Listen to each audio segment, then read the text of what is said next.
যে মামলাগুলো করার সময় আসলে সঠিকভাবে মামলাগুলো করা হয়নি। এখানে আপনার এক একটা মামলায় যারা যাদের বিরুদ্ধে অভিযোগ আনা যায় সেটা আনতে পারে, রাজনৈতিক যারা ক্ষমতায় ছিলেন তাদের বিরুদ্ধে অভিযোগ আনলো, কিন্তু সাথে সাথে ওই যে শত্রুতামূলক 300-400 লোককে সম্পৃক্ত করা হয়েছে, এটি নিয়ে আসলে দীর্ঘদিন একটা দুদুল্যমানতা ছিল যে এই মামলাগুলো কি হবে। আমাদের চাওয়া পাওয়ার মিলটা একেবারেই নেই।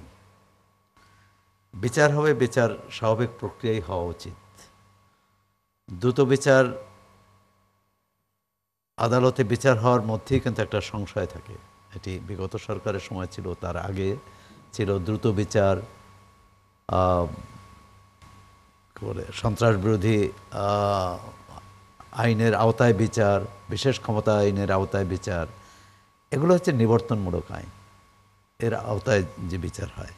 এখন আপনি যে হিসাব দিলেন 837টি মামলার 45টি আন্তর্জাতিক আন্তর্জাতিক অপরাধ ট্রাইব্যুনালে আছে, বাকি 792টি, এবং তার মধ্যে 19টির মাত্র চার্জশিট হয়েছে। এই সরকারের যদি আমরা ধরে নেই ফেব্রুয়ারিতে নির্বাচন হবে, এই সরকারের মেয়াদ আছে 4 মাস। এখন এটা কি তারা শুরু করে যাবেন, পরবর্তী নির্বাচিত সরকার করবেন, না তারা শেষ করে যাবেন? এখন শেষ করতে চাইলে তো চার্জশিট হতে হবে। কতদিনে চার্জশিট হবে? এতদিন হলো না কেন? দ্বিতীয় হচ্ছে দ্রুত বিচার আদালতে হওয়ার বিষয়টি এখন কেন মনে পড়ল সরকারের? তো অনেকগুলো প্রশ্ন আছে।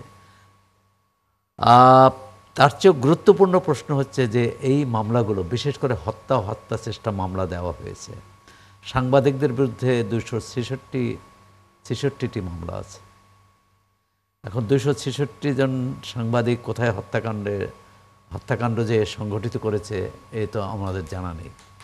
তাদের অন্য অপরাধ থাকতে পারে, তাদের দুর্নীতি থাকলে দুর্নীতির আইনে বিচার হবে, এমনকি তারা দালালি করলে দালালি আইনে বিচার হবে, কিন্তু গয়রাহ সবার বিরুদ্ধে হত্যা মামলা। মানে আপনি একটা জটিলতা দেখছেন, মানে একটা মানে বিচার করার ক্ষেত্রে জটিলতা বটেই। এবং আরেকটা যে কথা আছে যে বিচারের ব্যাপারে, যে জাস্টিস হারিট জাস্টিস বারিট, সেটা না হয়। একটু আমার সঙ্গে আজকে 3 জন আইনজীবী আছেন। অ্যাডভোকেট মঞ্জিল মোর্শেদ, জ্যেষ্ঠ আইনজীবী, সুপ্রিম কোর্ট এবং president human rights and piece for Bangladesh. আছেন ব্যারিস্টার মোহাম্মদ তারিক বিন আজিজ, আইনজীবী, London. Barrister ASM Shahriar Kabir, আইনজীবী, সুপ্রিম কোর্ট। আপনাদেরকে স্বাগত জানাচ্ছি 71 জার্নালে।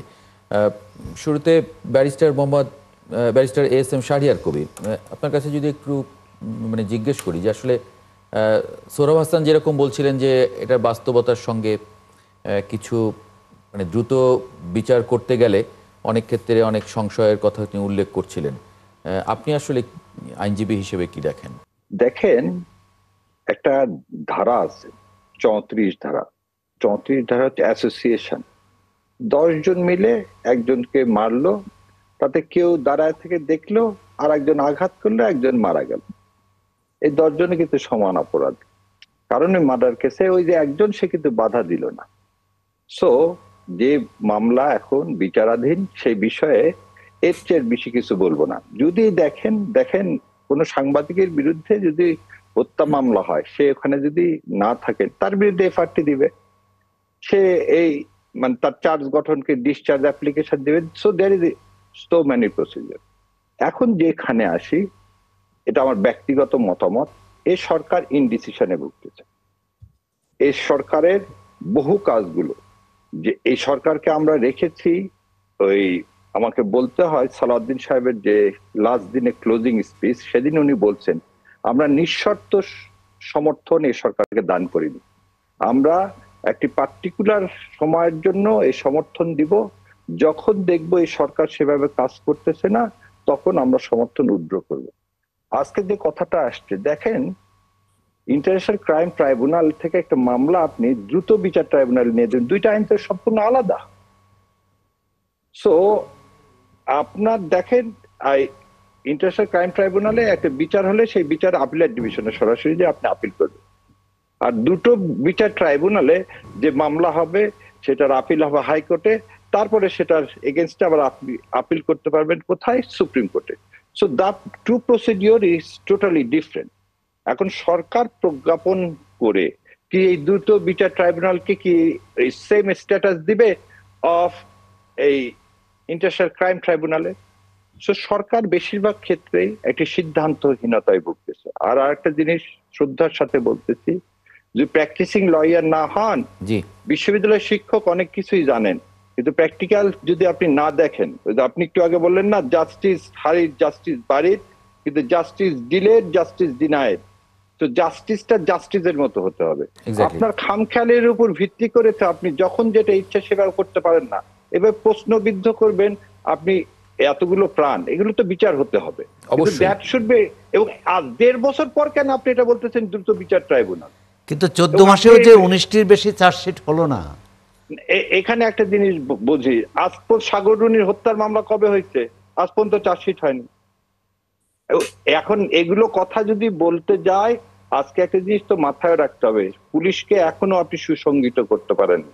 পুলিশের যে দুইটা ডিভিশন আছে, ডিবি আছে, জি, জি, জি। পিবিআই আছে, এগুলোকে আপনি যদি সংগঠিত না করতে পারেন, তাহলে আপনি তো চার্জশিট সময় মতো দিতে পারবেন না। আর একটা জিনিস, লয়ের লুফল ঠিক। দেখেন, আরেকবার একটু বলেনি যে কোনো জায়গায় যে চার্জশিট আপনাকে 90 দিনের মধ্যে দিতে হবে, 90 বা দিনের মধ্যে 120 দিতে হবে। দিনের মধ্যে দিতে তখন হবে। এতগুলো মামলার চার্জশিট আসলে সেটা এইভাবে কিভাবে কারেক্ট দিবে করে আপনাকে? করা যাবে কিনা, করা যাবে কিনা?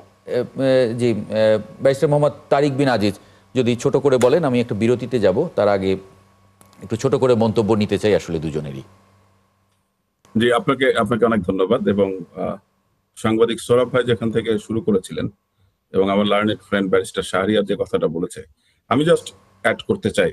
প্রথম কথা হচ্ছে যে of course justice not only need to be done, but it must need to be seen to be done. So বিচার দ্রুত ট্রাইব্যুনালে হবে বা আইসিটি ট্রাইব্যুনালে হবে, এটার একটা সুস্পষ্ট গাইডলাইন প্রথম থেকেই থাকা উচিত ছিল। মাঝপথে বিরতিতে ন্যাচারালি মানে কোর্স অফ অ্যাকশন বাধাগ্রস্ত হবে।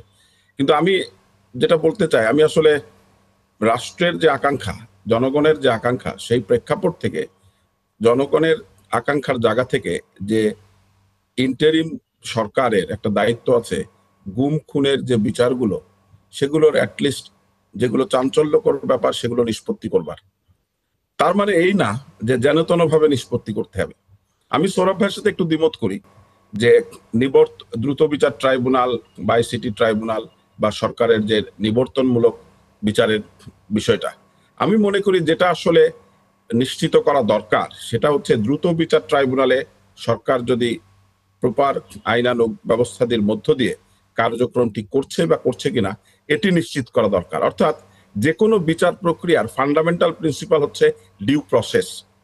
সরকার যদি মনে করে যে বিচার প্রক্রিয়াটা ডিউ প্রসেস ছাড়া দ্রুত শুধু নিষ্পত্তি করা দরকার এবং লোক দেখানো নিষ্পত্তি করে একটা পাবলিক সেন্টিমেন্টকে মানে ফেভারেবল করা দরকার, আমি দৃঢ়ভাবে বিশ্বাস করি এবং সকলের সাথে আমি একমত যে এটা আসলে কোনোভাবে কাম্য নয়। কারণ আইনের শাসনের ফান্ডামেন্টাল প্রিন্সিপাল হচ্ছে যে আপনি একটা ন্যায়পরায়ণ বা ইনসাফ যদি কায়েম করতে চান, আপনাকে ন্যায় পরায়ণতার মধ্য দিয়েই কায়েম করতে হবে। জি, আমরা যে আশঙ্কা করছি সেই আশঙ্কার আসলে বাস্তবতা আছে কিনা। অ্যাডভোকেট মঞ্জিল মোর্শেদ, মানে দ্রুত বিচার ট্রাইব্যুনালে এতগুলো মামলা, মানে কতগুলো আদালত লাগবে, এবং বিশেষ করে তদন্ত, চার্জশিট দেয়া এবং 3 মাসের মধ্যে চার্জশিট দেয়া, মানে অনেকগুলো বিষয় সামনে আসলো। আপনি আসলে কি দেখেন, বাস্তবতা কি দেখেন? সবার যেমন বাদী এবং যারা আসামি তাদের অধিকার রক্ষা করা সম্ভব হবে কিনা? ধন্যবাদ আপনাকে আমাকে সংযোগ করার জন্য। এবং স্টুডিওতে আছেন যিনি সৌরভ ভাই এবং সংযুক্ত আছেন দুজন আইনজীবী, তাদের সকলকে শুভেচ্ছা, যারা শুনছেন তাদের কাছেও শুভেচ্ছা। দেখুন, যে করেছেন সেটির ব্যাপারে আমি বলবো যে হঠাৎ করে যে আজকে ঘোষণা আসলো যে দ্রুত ট্রাইব্যুনালে বিচার হবে, এই আইনটা কিন্তু অনেক আগেরই, তাই না? এটা বিশেষ বিশেষ ক্ষেত্রে দ্রুত বিচার করার জন্য সরকারের সিদ্ধান্তের ক্ষমতা আছে আইনি। এখন এই মামলাগুলো যখন হয়েছে 5ই আগস্টের পরে, এই মামলাগুলো হওয়ার সময় কিন্তু বহু হত্যা মামলা আপনাদের সরকারি গেজেটে যেটা আছে প্রায় 800-র উপরে, এগুলো তো একদম রিকগনাইজড। এরপরে যদি আমরা অন্যান্য ভাবে ইঞ্জিনিয়ারিং যেটা বলা হয় 1500, সেটাও যদি আমরা ধরি, তো 1500 মামলা তো হবে, 1500 হত্যা হলে 1500 মামলা হবে। তো সেই মামলাগুলো হওয়ার সময় কিন্তু বিগিনিং এ কিন্তু মামলার কতগুলো বিষয়বস্তু নিয়ে বেশ সমালোচনা হয়েছে বাংলাদেশে, এবং সেটা আমাদের সুপ্রিম কোর্টের বিভিন্ন সমাজবিদরা করেছেন, রাজনীতিবিদরা করেছেন, আইন উপদেষ্টাও করেছেন এবং সরকারের উপদেষ্টাও করেছেন যে মামলাগুলো করার সময় আসলে সঠিকভাবে মামলাগুলো করা হয়নি। এখানে আপনার এক একটা মামলায় যাদের বিরুদ্ধে অভিযোগ আনা যায় সেটা আনতে পারে, রাজনৈতিক যারা ক্ষমতায় ছিলেন তাদের বিরুদ্ধে অভিযোগ আনলো, কিন্তু সাথে সাথে ওই যে শত্রুতামূলক 300-400 লোককে সম্পৃক্ত করা হয়েছে এটি নিয়ে আসলে দীর্ঘদিন একটা দুদুল্যমানতা ছিল যে এই মামলাগুলো কি হবে। এই মামলাগুলো তো আদৌ তো এই মামলা ধরেন ডিফেক্টিভ মামলা, আমাদের যে ক্রিমিনাল জুরিসপ্রুডেন্সের যে সিস্টেম, যেটা ওনারা আইনজীবী দুজনেই বললেন যে ন্যায় বিচার নিশ্চিতের জন্য কতগুলো ক্রাইটেরিয়া আছে, সেই ক্রাইটেরিয়া যদি ফুলফিল না করেন তো এটাকে ন্যায় বিচার বলবে না। আর ন্যায় বিচার যদি আপনি করতে হয় তাহলে সেই ক্ষেত্রে আবার আপনার ফাউন্ডেশন থেকে শুরু করে সব জায়গাগুলোতে আপনাকে সেইভাবে স্বচ্ছতা থাকতে হবে। তো মামলা করার প্রাথমিক পর্যায়ে যে সমস্ত মিথ্যা অভিযোগ, মিথ্যা আসামি দিয়ে করা হয়েছে, ওই প্রথমেই দুর্বলতা ওখানেই দেখা দিয়েছে। এবং তারপরে এর মধ্যে আপনার কিছু মামলা অলরেডি আইসিটি অ্যাক্টে আইসিটিতে চলে গেছে, ট্রায়াল শুরু হয়েছে। এখন একটা প্রশ্ন আসবে, এই প্রশ্নটা কিন্তু অনেকেই করবেন, ধরেন রহিমের মামলা আইসিটিতে হচ্ছে, করিমের মামলা দ্রুত ট্রাইব্যুনালে গেল, তো এইখানে রহিম এবং করিম দুইজনের মধ্যে কিন্তু একটা বৈষম্য, আমার মামলাটা কেন আইসিটিতে গেল না বা আমার মামলাটা কেন দ্রুত ট্রাইব্যুনালে গেল, এই বিষয়ে কিন্তু একটা বৈষম্যের বিচার আসবে। কেন কোনো ক্রাইটেরিয়া নির্ধারণ করে সরকার কোনো কিছু ঘোষণা করেননি যে কোন ধরনের মামলাগুলো আইসিটিতে যাবে, কোন ধরনের মামলাগুলো আপনার দ্রুত বিচার ট্রাইব্যুনালে যাবে। অবশ্য যেটা সরাসরি আইসিটিতে করা হয়েছে, কিছু মামলা কিন্তু সরাসরি আইসিটিতে করা হয়েছে, সেটির ব্যাপারে আমি বলছি না, আমি অন্যগুলোর কথা বলছি। যে মামলার বিষয়বস্তু অলরেডি একটা, আপনি জানেন যে অনেক মামলা কিন্তু এফআইআর আছে থানায়, কিন্তু সেই মামলাটাও, থানার মামলাটাও আছে এবং আইসিটির মামলাটাও চলছে। এটিও একটা আইনগত বিতর্ক হবে যে একই অভিযোগ দুই জায়গায় চলতে পারে কিনা। এরপরে আপনি দেখেন এই সমস্ত সমালোচনা থেকে দূরে থাকার জন্য সরকার কিন্তু একটা উদ্যোগ গ্রহণ করেছিল, ভালো উদ্যোগ, যে নিরপরাধ লোকগুলোকে বাদ দেওয়া যায় কিভাবে, যেহেতু এফআইআর তো একটা হয়ে গেছে, বলতে পারেন এটা বাদ, এই জন্য একটা প্রসিডিওর করেছিল, ইনভেস্টিগেশন, একটা অ্যামেন্ডমেন্ট এনেছিল যে আইও প্রাথমিকভাবে তদন্ত করে যারা এর মধ্যে সম্পৃক্ত নেই তাদেরকে বাদ দিতে পারবে, তবে চূড়ান্ত রিপোর্ট যখন হবে তখন যদি তাদের সম্পৃক্ততা থাকে তাদেরকে আসবে। দেখেন এই আইনটা হয়েছে কতদিন, বেশ কিছুদিন হয়েছে, কোনো অ্যাপ্লিকেশন নাই, কোনো মামলায় আমি এখন পর্যন্ত শুনি নাই যে এরকম মামলা করে এই নিরপরাধ লোকগুলোকে বাদ দেওয়া হয়েছে। এবং বাদ দেওয়া যে হয় নাই এইটার ব্যাপারে কিন্তু সরকার যারা আইনটা করলেন, যারা বললেন যে এখানে এইটা কিছু কিছু অনিয়ম হয়েছে, সেই অনিয়মগুলো দূর করার জন্য আমরা এই প্রভিশন করেছি, এখান থেকে মানুষ মুক্তি পাবে, কিন্তু সেটার কোনো মনিটরিং নাই এবং সেটার ব্যাপারে কোনো উদ্যোগ বা কোনো ভালো ফলাফল আমরা এখনো পাইনি।